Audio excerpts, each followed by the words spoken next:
Hello everyone. So in this chapter we'll be discussing about mergers and acquisitions. So we all know what is mergers and acquisitions. Etu ami sobe actually janu.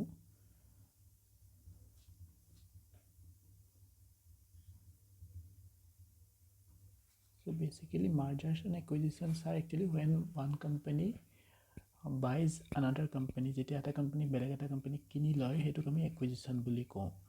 So in the process jeti eta company beleg eta company completely purchase kori loy, that is known as acquisition. আৰু মাৰ্জাৰটো কি হয় যেতিয়া তোমাৰ এটা কোম্পানীয়ে বেলেগ এটা কোম্পানীৰ লগত জয়েন হৈ পেলাই দুইটা মিলি পেলাই এটা সিঙ্গল এন্টিটি ফৰ্ম হৈ যায়, that is known as merger. So under both mergers and acquisition দুইটা তোমাৰ একে টাইপৰে বস্তু হয়, দুইটাত কি হয় যে দুটা company ultimately they become one. So now in this chapter will see some basics of mergers and acquisition, যে তাৰ পৰা বেনিফিটছ কি হ'ব পাৰে বা তাৰ তোমালোকৰ মাৰ্জাৰ্ছ এণ্ড একুইজিশ্যন ৰিলেটেড তোমালোকৰ কেনেকুৱা ফাইনেন্সিয়েল ইভ্যালুৱেশ্যন কৰিবলগীয়া হ'ব পাৰে। So before starting, we'll just see what are the benefits that can arise from a merger or acquisition. So as we know, in merger or acquisition, basically two companies are going to unite. Duta company eke hobo goi ase. So jeta duta company tomar unite hobo, to teta kisman benefit create hoi jabo pare no, jeneke dhori loa eta company ase dhori hiyote manufacturing kori thake. Suppose they are going to merge or acquire another company which is having the logistic. তো ইয়াত কোনোবাই তোমাৰ manufacture কৰি আছে, সিহঁতে কি হৈছে merge হৈ আছে এটা কোম্পানীৰ লগত যোনে তোমাৰ সাপ্লাই চেইন বা লজিষ্টিক্সটো হেণ্ডেল কৰি আছে। So if both the companies unite, তেতিয়া কি হ'ব যে সিহঁত দুইটাই একেলগে তোমাৰ অপাৰেশ্যনছ কৰিব পাৰিব। এটাই তোমাৰ মেনুফেকচাৰ কৰিলে ইটোৱে তোমাৰ সেইখিনি বস্তু ছাপ্লাই দিব পাৰিব, সিটোতে লজিষ্টিক্সটো সিহঁতে হেণ্ডেল কৰিব পাৰিব। So that kind of actually benefits can arise. Not only that kind of benefits, other benefits can also arise. Just see what are the benefits that can arise. Benefits of mergers and acquisitions কি হ'ব পাৰে। So এটা কি হ'ব পাৰে যে যোনটো আমি কৈছোঁ যে যদি সিহঁতে বেলেগ বেলেগ সেক্টৰৰ পৰা আহি যায়, ধৰি লোৱা এটা তোমাৰ মেনুফেকচাৰিং আছিলে আৰু এটা ধৰি লজিষ্টিক্স আছিলে। So if the manufacturing farm merges or acquires a logistics firms, then what happen, whatever manufacturing product is manufactured by the first firm, that can be sold by the second firm. Itu tomar second firm to logistics to handle kori lobo pare.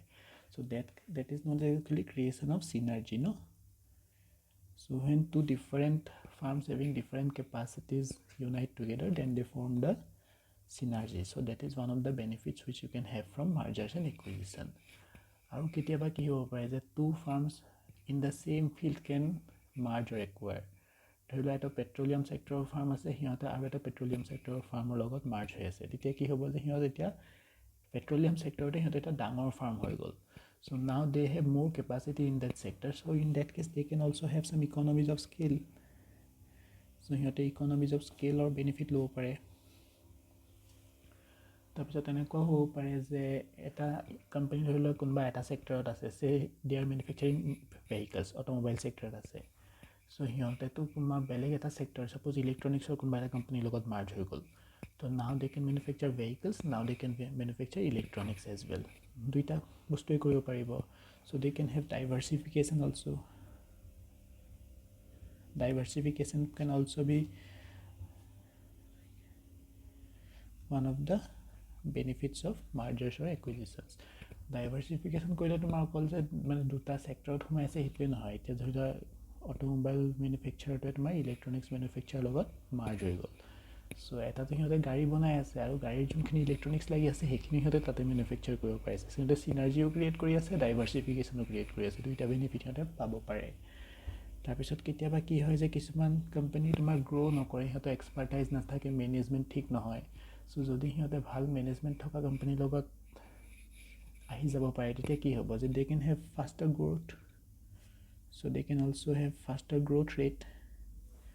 So এইটো এটা benefit হ'ব পাৰে। So likewise you can have different benefits of mergers and একুইজিশ্যনছ।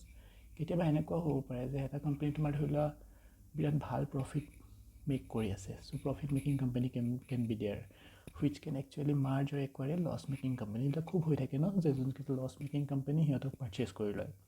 So whenever a profit making company acquires or merges with a loss making company, then also benefit is created. কি benefit create হয় যে যোনটো আমাৰ profit making company হয় সিহঁতে প্ৰফিটৰ এগেইনষ্টত সিহঁতে tax দিব লাগে। But whenever they acquires a loss-making company যোনবিলাক লছ থাকে সেইখিনি দি সিহঁতৰ এতিয়া প্ৰফিটখিনি অফছেট দেখাব পাৰে আৰু তেতিয়া কি হয় যে সিহঁতৰ টেক্স ছেভিং হ'ব পাৰে চ' whenever a profit-making company acquires a loss-making company the benefit is that there is a reduction in the tax payment so সিহঁতে টেক্স বেনিফিটটো পাব পাৰে so in this way we can have different kinds of benefits arising from mergers and acquisition এইকেইটা just কেইটামান basic হয় আৰু বহুত কিবা কিবি হ'ব পাৰে so most prominently our tax benefit is the economies of scale diversification synergy these are the main benefits of mergers and acquisition ite mergers and acquisition benefit gom palo but we do not need to know just the theoretical benefit actually practically benefit black keneka hoy ami alopman sabosai bisaisu thik ase so let us see how the benefits are actually generated suppose for example okay so in this entire chapter we'll use one notation hetu ki hoy je we'll always have two kinds of firm eta jone beleg eta company purchase koribo that will be known as the acquirer firm okay hetu ki boli kobo acquirer firm so jone beleg eta company purchase koribo that is known as the acquirer aru junto company purchase koribo ba ja kinibo goi ase hetu ki koy hetu kwa jai target firm okay in short suppose acquirer firm is denoted by A target firm is denoted by T so tar mane ki hoy jay A tik purchase koribo okay A will acquire T but T will merge with A eke kotha A actually tik purchase kori ase so T is the target firm A is the acquirer firm so suppose firm A means acquirer okay so tar ki hoise je ধৰিলো যে before the merger যেতিয়া merge হোৱা নাছিলে আৰু দুইটা বেলেগ বেলেগ হৈ আছে so তেতিয়া কি হৈছে যে ফাৰ্ম A যোনটো তোমাৰ ভ্যালু হয় okay means the value of the farm ধৰিলো ফাৰ্ম A যোনটো কোম্পানী হয় তাৰ কিমান টকাৰ তোমাৰ কোম্পানী হয় so suppose the value of the farm is 320 lakhs okay so farm A is the acquiring firm whose value is 320 lakhs and on the other hand farm T mane it is the target firm okay target firm ot maki pre merger value kiman hoy what is the pre merger value of the target firm suppose it is 90 lakhs rupees so ki hoise je basically A is a big company whose value is 320 lakhs and T is a smaller firm whose value is 90 lakhs and A is going to acquire firm T A T kinibo goi ase aru kisuman details dhorila ami janu je dhorila analysis kori pela gom paise je yare pura kiba kibi benefit ahibo okay suppose there can be tax benefit or there can be synergy benefit to he benefit black out dhorila hiote financial value lesse kiman khini benefit create hobo suppose the benefit that will be created suppose the merger would yield a cost saving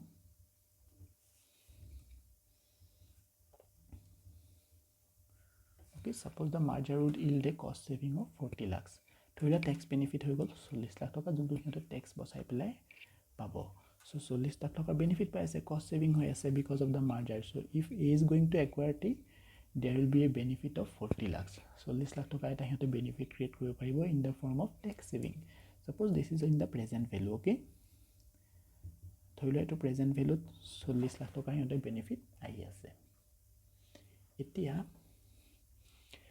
এতিয়া যে A will purchase the acquire firm is a T কিনিব sub গলে কিমান T value is 90 lakhs rupees দিলে হতে পাই যাব লাগে ঠিক but practically they cannot buy T in 90 lakhs rupees যোনটো হতৰ actual value হয় হেতু সাধাৰণতে হতে সেল নহয় যেতিয়া হতে নিজকে সেল কৰিব গৈ আছে হতে অলপ দামটো বঢ়াই দিয়ে so suppose T is going to sell itself not in 90 lakhs but suppose they will sell itself in 1 crore so hiyotor value 90 lakhs hoy kinte hiyote etia jehetu kinte bikri hobo goi ase hiyote ki koy je alopman premium price ot cholai sell hoy so 90 jagat eta ki hobo hiyote 100 lakh ot suppose sell hobo bisaise nije to etia A jetia T kinibo basically they will have to make a payment of 1 crore rupees so 1 crore rupees hiyote khoros hobo in the form of payment to purchase T etia he 1 crore rupees to dhorilo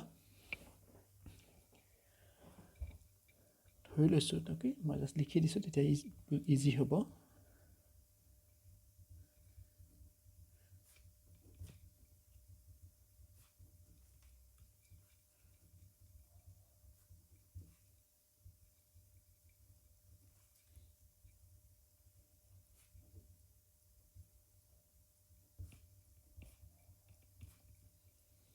Okay, so for acquiring the farm T, you will make a payment of rupees 100 lakh. আৰু এই 100 লাখটো কি কৰিব সিহঁতে 100 লাখ কিন্তু cash নিদিবও পাৰে চ' সিহঁতে এনেকুৱা কৰিব পাৰে যে 100 লাখ কেনেকৈ দিব ধৰি লোৱা 80 লাখ সিহঁতে কি কৰিলে শ্বেয়াৰ্ছ ইছ্যু কৰি দিলে আৰু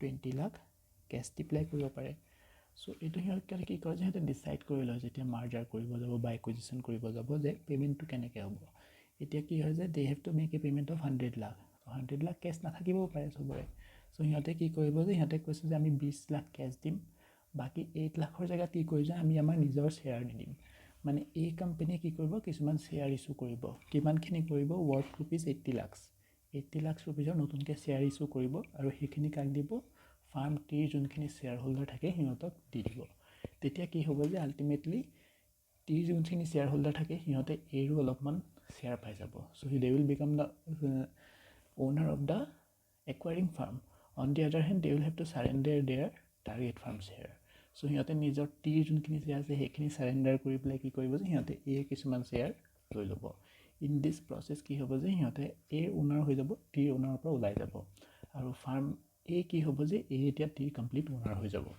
চ' 100 লাখৰ কি হ'ব 80 লাখ শ্বেয়াৰ ইছ্যু কৰি পেলাই কৰিব আৰু 20 লাখ সিহঁতে কেছ পে'মেণ্ট কৰিব চ' এইটো ডিচাইড কৰি লয় দুইটা কোম্পানী যে কিমান কেছ দিব কিমান শ্বেয়াৰ দিব বা কি দিব চ' এনেকৈ সিহঁতে একুৱাৰিং কৰিব আৰু এই যে গোটেই প্ৰচেছটো কৰিলে যে সিহঁতে শ্বেয়াৰ ইছ্যু কৰিলে পাৰ্চেছ কৰিলে তাৰ কাৰণে কি হ'ল যে ছাপ'জ ক'ৰবাত সিহঁতে ক'ৰবাত অফিচিয়েল এক্সপেঞ্চেছ আছে বা কিবা আছে so' suppose there is also' এ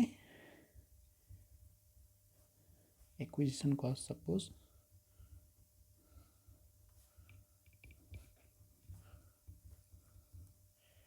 ধৰি লৈছোঁ যে গোটেই অফিচিয়েল ৱৰ্কটোত 5 লাখ ৰুপিজ এটা এই খৰচ কৰিলে চ' সিহঁতে বেচিকেলি 100 লাখ টকা 100 লাখৰ জেগাত কি 20 লাখ কেছ দিছে 80 লাখ শ্বেয়াৰ দিছে সেইটো সিহঁতে পে'মেণ্ট কৰিছে আৰু 5 লাখ ৰুপিজ সিহঁতৰ অফিচিয়েল এক্সপেঞ্চেছ হৈছে আৰু গোটেই প্ৰচেছটো কৰি সিহঁতে কি পাব যে they will get the farm target farm T plus দেৰ will B A cost saving of 40 lakhs okay now let us see what will be the suppose what will be the gain okay merger হ'লে কি gain হ'ল কি benefit হ'ল তাৰপিছত কি কষ্ট হ'ল আৰু নেট গেইন কিমান হ'ল ফৰ দিছ মাৰ্জাৰ okay চ' এতিয়া কি হ'ল যে এই যে টিক কিনিলে আমি এতিয়া তাৰ পৰা চাব লাগে যে বেনিফিট কিমান ক্ৰিয়েট হ'ল কষ্ট কিমান আহিলে আৰু overall what is the position কি হ'ল চ' গোটেই চামটো এবাৰ চাই লোৱা A is having a value of 320 lakhs, B is having a value of 90 lakhs, A is going to, T is having a value of 90 lakhs, A is going to acquire T, okay, but T cannot be purchased at the market price, so it has to pay some premium to di pelai kiman hobo je 100 lakhot yote sell hobo 100 lakhor payment to A ki koribo je 80 lakh shares ot dibo 20 lakhs cash dibo and in the entire process there is a cost of 5 lakhs official expenses and now you have to see what is the gain or what is the cost from the merger okay so let us see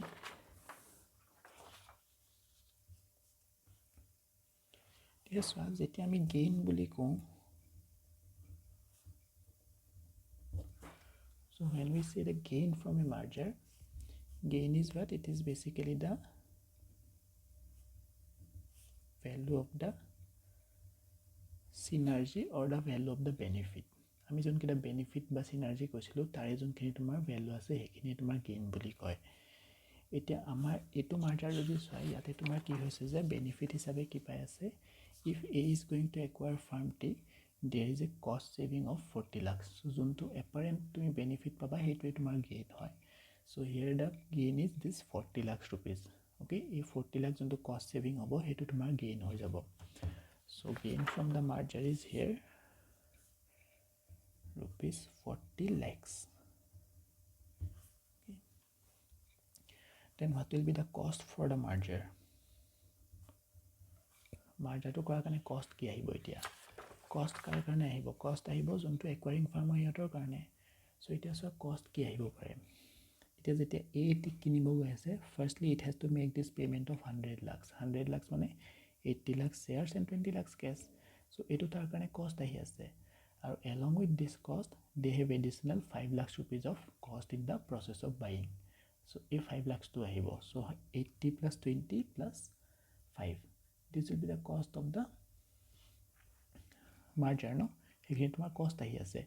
But এই যেতিয়া cost খিনি তুমি consider কৰিবা, ইয়াতে চোৱা এটাটো 100 lakhs দিলে plus 5 lakhs. So total 105 lakhs they have the cost. But because of this cost, এই কাৰণে এটা benefit পাই আছে. সিহঁতে কি পাব যে টি ফাৰ্মটো গোটেইটো সিহঁতে acquire কৰি দিব.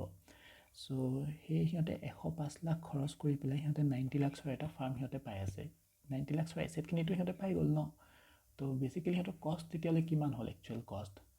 105 minus 90, no? So the cost which they are having, cost of the merger, hetu actually ki hai, it is the value of the cash plus shares. Okay, jonto hiyote purchase kora kane payment koribo hetu 100 lakhs, no? 20 lakhs plus 80 lakhs, plus if there is any acquisition cost, okay, hetu ahibo aru minus the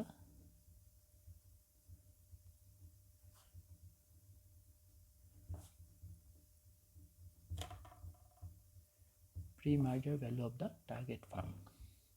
Okay, so the cost, you can use this formula, value of cash and shares.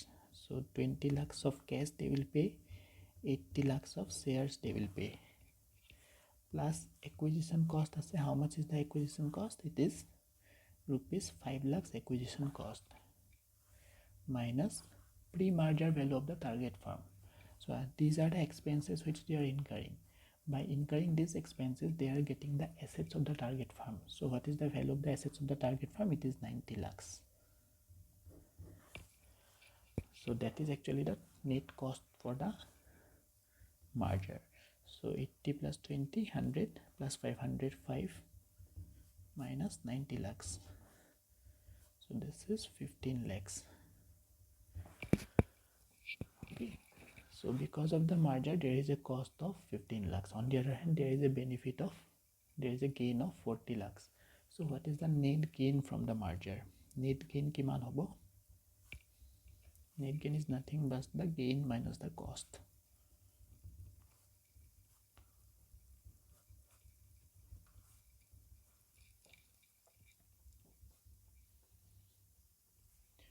So if A is going to acquire firm T, there is a net gain of 25 lakhs.